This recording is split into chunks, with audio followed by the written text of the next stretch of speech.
want you to think of someone who you consider average intelligence. Now realize that half the world is dumber than that. It's an old joke, but it's a good one. In 2018, a study showed that nearly 2/3 of Americans believe that they are smarter than average. Math doesn't work that way. But it's that kind of belief that has led us to this level of political, racial, and social division in our society today. Some of this has to do with our nature, what we're born with. Some of it is our nurture, what we're taught. On the nurture side, we naturally select our friends, the people who are near us, the people who are like us, the people who we enjoy spending time with. Some of it is our selection of online friends. Those social media algorithms are intended to show us more of the things that we like so that we'll like the things that we see. When we saw a massive increase in the number of political posts on social media recently, what did you do? Did you agree with the post or did you unfriend the person? Of course, those weren't your only two options. Nearly half of the votes get cast for the other candidate. It's considered a landslide when the loser only gets 42%. More than 4 out of 10. Yet, where are those other people? We don't see them. We don't see them because we have created echo chambers. And echo chambers are dangerous. We are only talking to people who agree with us. For the first time in over 200 years, the United States Capitol was overrun by insurrectionists. Their echo chambers told them that they could, but beyond that, it told them that they should. This level of danger in our society, we can bring back to those echo chambers. We need to break out from those echo chambers. But as easy as it would be to blame all of this on social media, some of it's right up here. It's in our brains. So let me do an experiment with all of you. I'm going to break you into 2 groups. If your last name starts with A through M, you're group 1. If your last name starts with N through Z, you're group 2. So I want group 1 to stay looking at me, and I want group 2 to look away. Okay? All right. Now I want group 1 to look away and group 2 to look at me.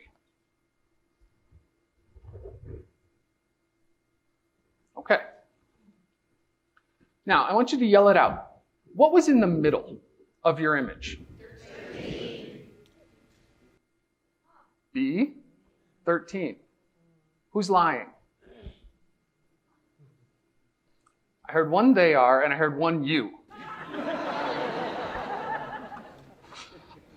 I'm not lying.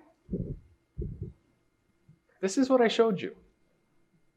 I just blocked a little bit of what I was showing you. If you have only ever seen numbers, you're not going to see the letter B. If you're only ever seen letters, that's not a 13. The reality is that it is actually one straight line and one squiggly line, but it's our brain that has decided that it's a B. It's our brain that has decided that it's a 13.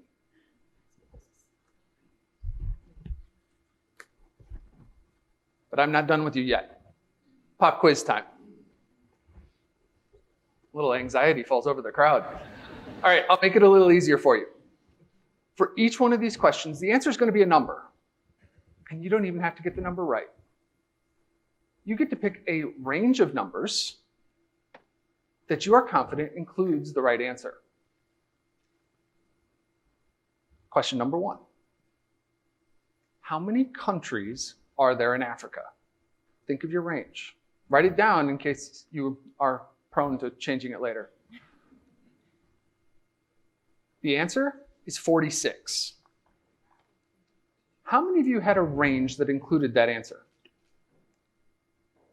Not bad, but not everybody. All right, again, the instructions are pick a range that you are confident includes the right answer.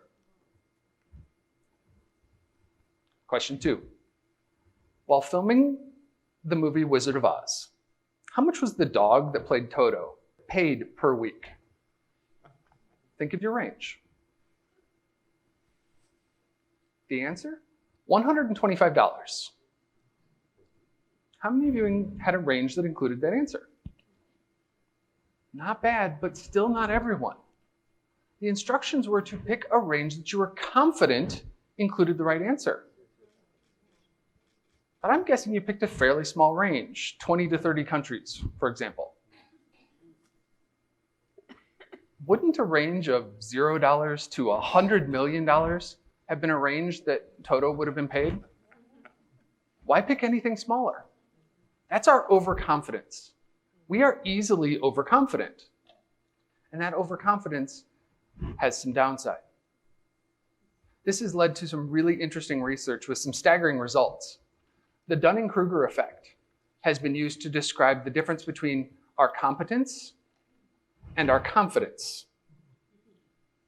Now, we would hope that this would be a simple one-to-one sloped line. But that's not what the research showed. Instead, what they saw was something that looked more like a reversed ski jump. The moment we get a little bit of information, we have extreme confidence in our conclusions.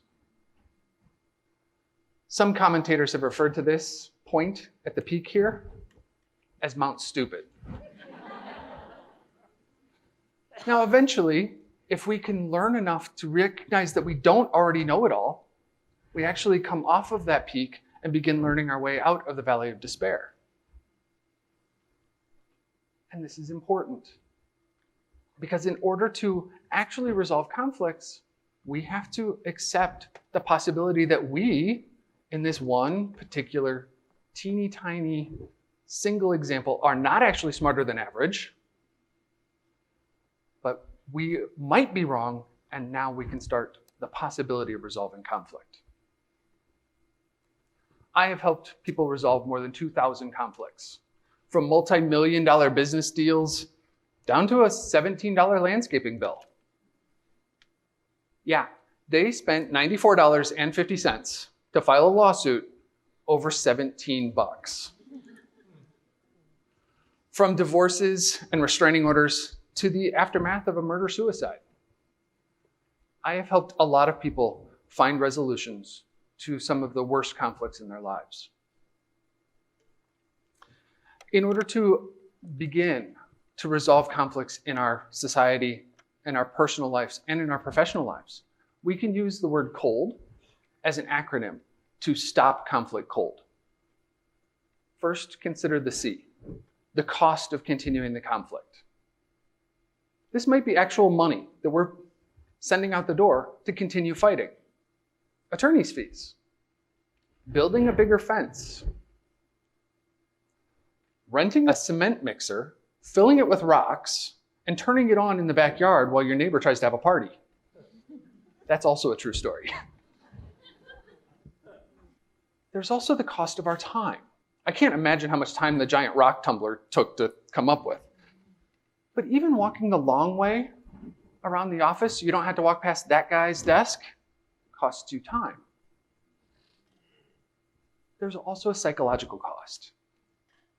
The toll on you in constantly worrying. Even the cockiest person knows that there's a possibility, however unlikely, that someone will find a weakness and exploit it.